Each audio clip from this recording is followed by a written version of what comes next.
Doesn't matter. So, I will show you one homework problem before we finish curl divergence, but just one more thing to point out. Shh. You can talk after the class, thank you. So, divergence, curl, and derivatives. Try to understand the difference. Divergence shows you how the field stretches or shrinks, compresses, right? Curl shows you curling, so it kind of makes sense, the name makes sense here, or spinning. The derivatives, which is the gradient, that are your derivatives. So speeds and directions and slopes. So you first calculate gradient. From gradient you get these two, of course. That makes sense. How they connect it? They connect it this way.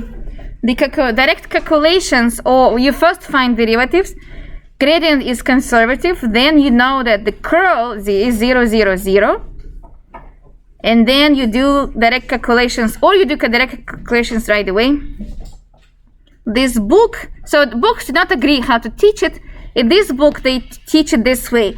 13.5 teaches curl, but gradient is taught in 11.6. We learned it long time ago, very long time ago. And then 13.5, part 2 and part 1, divergence and curl, like so. Very interesting. These are cool topics. I was teaching them yesterday at 7:30 in the morning, and even the other class kind of liked the topic. That was pretty interesting. But we need to move on. Only 2 topics left to cover. They are pretty challenging, but let's do them. But before we move on to that, let me show you one example from homework. Number 4 and number 5. Choose. I don't know. 5. Let's see what 5 is. Looks the same to me. Okay, let's do number 5. And it's a topic of your homework, which is due today, 13.5. You have homework due tonight. Yay. I know, it's a lot of work, but still you are better than other class. They have like 5 homeworks because they're behind. Example. This is your homework example number 5. Homework number 5. Which is, when we give you vector field, this is very nice exam questions. Final exam is approaching. It's exactly in 2 weeks on Tuesday, 7 p.m. Different room with lots of people there. 6xyz. I will give both classes a very good exam review, probably on the weekend next week, so you'll feel much better after that. 3x squared. But final exam has everything. Not everything, but covers everything starting from the beginning. I did not see it yet, so I will let you know what is covered more, new material or old material. But usually new material goes first, and then some old material, which we think is important. So find f. Find small f such that st capital F is created from differentiation small f, and we have initial condition. This is technically speaking initial value problem, but in this case we're talking about conservative field, so 0, 0, 0 gives you 0. This will help you to find what? Plus c part. We had this in calculus 1, this kind of idea. This just takes you to the upper dimension, so that's why it's a bit more challenging. So you need to know what is going on here. Capital F are derivatives of small f with respect to corresponding variable, with respect to x, y, and z. So to go back to the small f, we need to undo differentiation. To undo differentiation, we need to do what? Integrate. So I will write down first, derivative of f with respect to x is given as 6xyz plus 5 sine x. To find f from this information, we will integrate this function with respect to x. So I'm looking at this and I only see x as the important variable. Everything else is a constant. So 6yz, just copy it because it's a constant. X becomes x squared over 2 minus 5 cosine x. Because sine x gives you cosine x minus cosine x when you integrate, plus Now, usually we teach you k, but you should understand that this k is not just a constant, it's a constant with respect to x. So it's some kind of function we can call g, which depends on y and z, because with respect to x, that function is a constant. And that's the mind-blowing idea of multivariable calculus, that whatever you think is variable might be a constant with respect to other variables. So one part is done, and then you repeat other parts. F with respect to y is given as 3x squared z. I don't even see y here. So when I'm integrating with respect to y, I will just copy and multiply by y to the 1 over 1. That's if you want to see it this way. Plus the constant. You can call a different constant, maybe k2. K2 is some kind of function. They call it h, and not necessary. You can call it g1, g2. This function depends on what variables? Guess.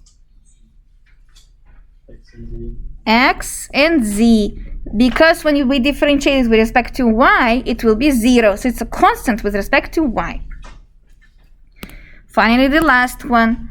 F differentiated with respect to z is given as 3x squared y.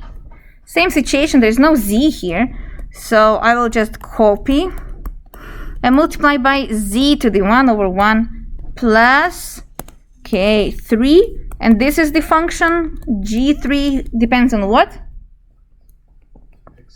X and y, exactly, because when you differentiate that with respect to z, it gives you 0. So let's see. Let's collect terms without repetition. Thus, f, let's see, with respect to z. Yeah, let's just collect and see what's going to happen. Depends on x, y, and z is. Let's see what is happening here. The first guy has 6 over 2, which is 3. 3yz x squared. But isn't it the same term as this one and this one? And so there are 3 same terms. zxy squared z. 3x squared yz. Same thing. Cosine is an additional thing, minus 5 cosine x. So we're going to add up this one. Plus k.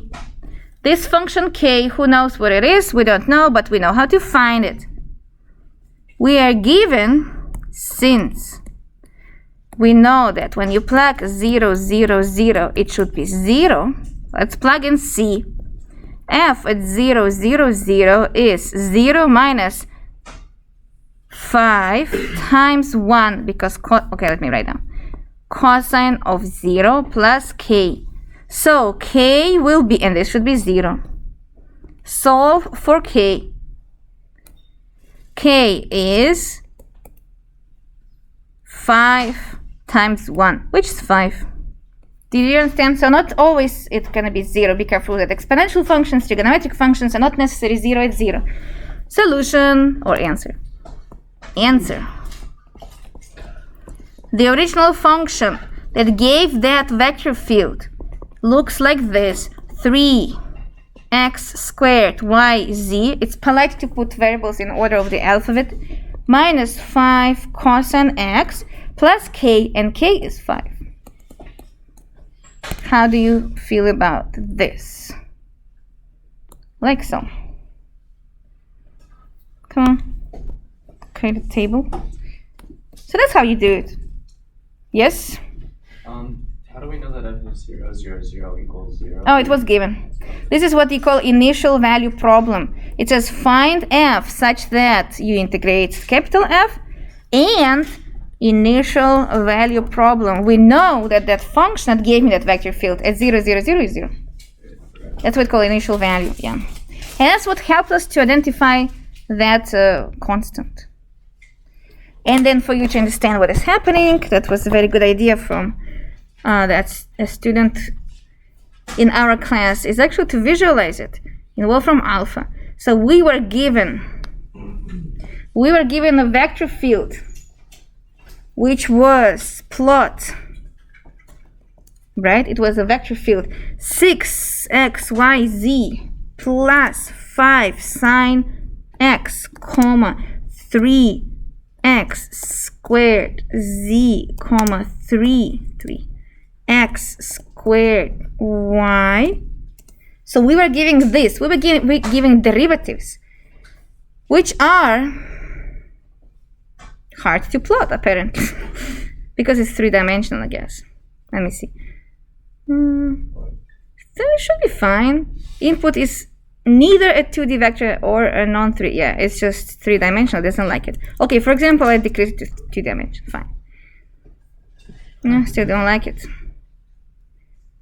Oh, well, of course, because there are many still three-dimensional variables.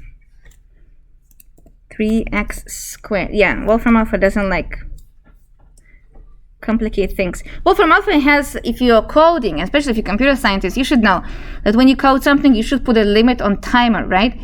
Some processes takes too much time or space. You guys don't have problems with space nowadays, but when I was doing homework, we had strong restrictions on space because flash drive was like 8 megabytes, okay? So to bring homework, you need to make sure that your homework can fit. So Wolfram Alpha has a timer on space. If calculations exceed the memory or timer, it tells you calculation exceeds whatever I could do, so figure it yourself.